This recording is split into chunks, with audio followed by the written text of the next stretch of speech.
Madagascar, l'île hotspot en matière de ressources naturelles et écologiques, est située sur la partie ouest de l'océan Indien, juste dans la partie sud-est de l'Afrique. Séparée d'elle par les 400 km du canal de Mozambique, Madagascar, d'une superficie de 590 000 km² est subdivisée administrativement en 6 provinces, 22 régions et est peuplée de 22 millions d'habitants.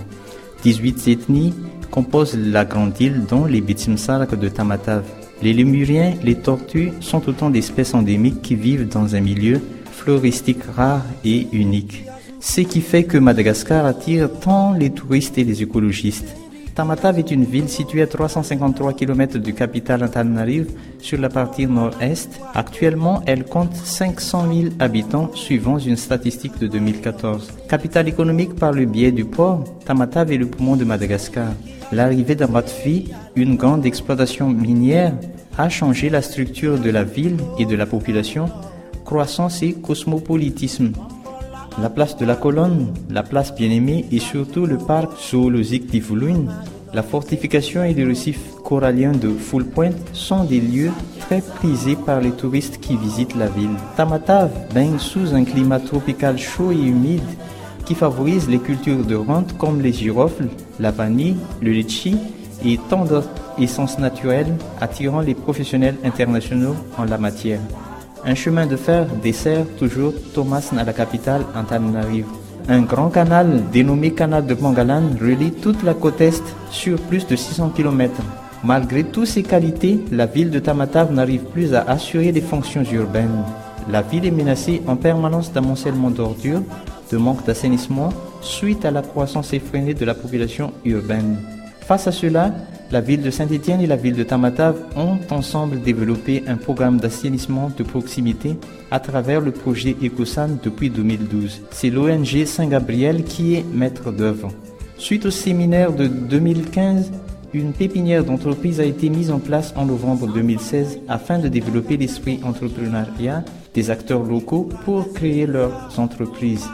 C'est l'association CIFTA qui est maître d'œuvre technique du projet.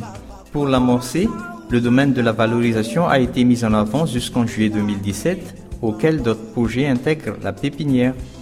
6 projets y sont accompagnés actuellement, qui sont le projet Paplast, lauréat du concours Entreprendre et valorisation des nuisances en ressources, travaille les déchets de plastique en pavé autobloquant.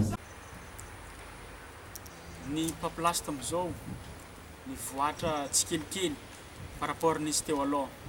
Satria tamin'ny teo aloha mbola tsy fantan'olona maro fisain'ny Paplast teto Tamatave. Amizao zay efa maromaro olo mafantatra anay. Ao ny tsotra, ao ny entreprise zay matanjaka. Ary koa ny entreprise zay salantsalany misy eto Tamatave. Ary mampafantatra koa zay olona amin'ny alalan'ny serasera andavanandro. Manao fizaragna flyers zay amizao mitety tanàgna zay mandehandeha regny olona mitrotro aminay iresahany mikasika anazy. Ny olona moa resahana mikasika anazy ampafantarana anazy inona zany Paplast zany, magnino zany Paplast zany, ampafantarana anazy. Dia ameny anazy flyers misy contact zay afahana mifanerasera aminay sady efa misy ny fifandraisana amin'ny antsoratra na magnano procédure zay amizao mifairamaisa amin'ny orinasa maventy mikasika famadihana déchets plastique reo ho lasa pavé, parpaing, tuile ary raha maro koa azony amboarana amin'ny déchets plastique zay hitatsika miparitaka eran'ny tanàna. Il y a aussi Arena Eco qui produit des engrais phosphoriques à base de poudre d'os calcinée. Tetikasan'ny entreprise Arena Eco mamokatra zezika vita amin'ny taolana sady anaovana fanampin-tsakafom-biby. Niainga tamin'ny fahitana ny taolana be dia be amin'ny eto Tamatave dia nefa ny aririna fotsiny le taolana. Dia io taolana io nefa ny mbola afaka ahodina izy io azahoana zezika be phosphore ilain'ny zava-maniry. Dia tena mahazo vokatra be dia be amin'ny zava-maniry no matohatra aretina ihany koa le zava-maniry ampiasana zezika vita amin'ny taolana. Dia raha amin'ny biby indray izy dia manamafy ny taolan'ny biby no mampitombo lanja tsara ny biby fiompy, indrindra fa ho an'ny kisoa izay ho atavizina zany dia tsara be raha mihinana poudre d'os. Hatreto aloha zany dia eo amin'ny pépinière d'entreprise ampitany hôpitaly kely no tena misy ny vokatranay poudre d'os phosphore bio. Matière difficilement recyclable, les pneus sont valorisés en tapis par un projet. Nendrasaka amin'ny pépinière zany dia fanohanana ara-bola, fanohanana ara-teknika, fitadiavana lalam-bary. Zay tokony no endrasaka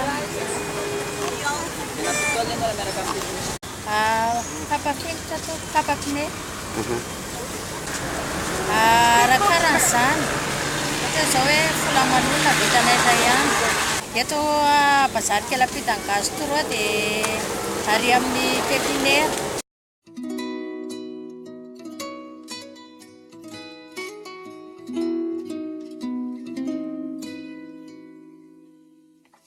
Tina Bamboo fabrique de meubles et objets de décoration à partir des bambous récupérés au niveau du canal de Pangalan.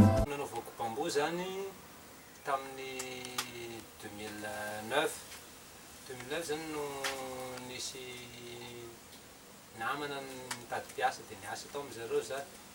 Rehefa avy teo moa niasa dia naleo tena dia nanao asa kely tany Fianaratsoa.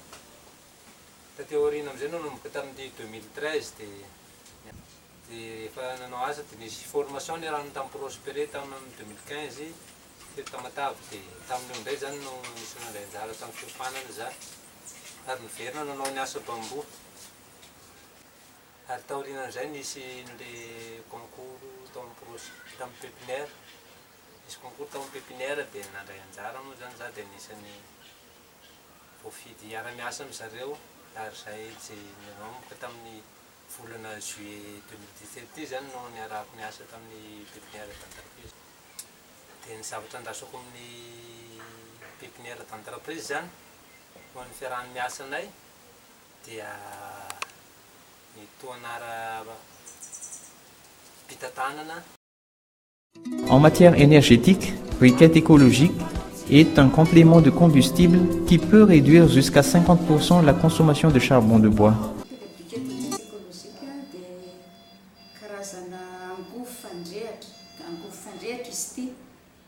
Mahasolo ny apahany amin'ny charbon amin'ny teny frantsay moa izy lazaina hoe combustible. Combustible zany hoe mirehatra tianao teneny hoe tsisy lelanafo akory fa mivaivay ohatran'ny vainafo. Ny tombontsoa azo avy amin'ny koa izy ity tsisy gaz, tsisy eboka izy ity, tsy manepotra, tsisy setroka, tsisy fofona. Hafanana fotsiny zany no avoakany ary maharitra hatramin'ny adiny efatra. Ka ny andrasaka amin'ny pépinière d'entreprise zany dia mba hitondra lavitra hanampy azy zany eo fananganana azy ho tena orinasa tanteraka hamokatra ny briquette ity. Enfin, un bureau d'études en conception et en architecture navale, BECAN, s'y est aussi ancré. BECAN, na hoe bureau d'études navale ato amin'ny pépinière, misana indrindra amin'ny lafin'ny fanamboarana sambo. Zany hoe manao étude miainga avy amin'ny filan'ny client no ahafahany manomboatra sambo anankiray. Dia manao ny esquisse anay dia rehefa mavita esquisse ahafahany déterminer ny zavatra rehetra mikasika ilay sambo dia izay ho manao ny avant projet. Dia ny avant projet amin'izay no ahafantarany ny dimension rehetrarehetra sy ny poids-n'ilay sambo no entina any amin'ny client dia eo vao manomboka ny tena projet. Zay zany ny asa global. Fa manao koa zay natao hoe assistance na construction na manao conseil amina client dia misy raha eto Madagasikara zany sambo tsy manana taratasy dia ny BECAN zany manao an'izay taratasy mikasika an'izay sambo zay ohatra hoe dossier de dosage dossier de frambord sy dossier de stabilité mba ahafahana mahazo approbation na plan avy amin'ny PMF. Pour terminer, le chemin reste encore long, mais petit à petit, les projets de la pépinière d'entreprise de Tamatave tendent vers la redynamisation de l'économie locale en favorisant l'auto-emploi et la création d'entreprises.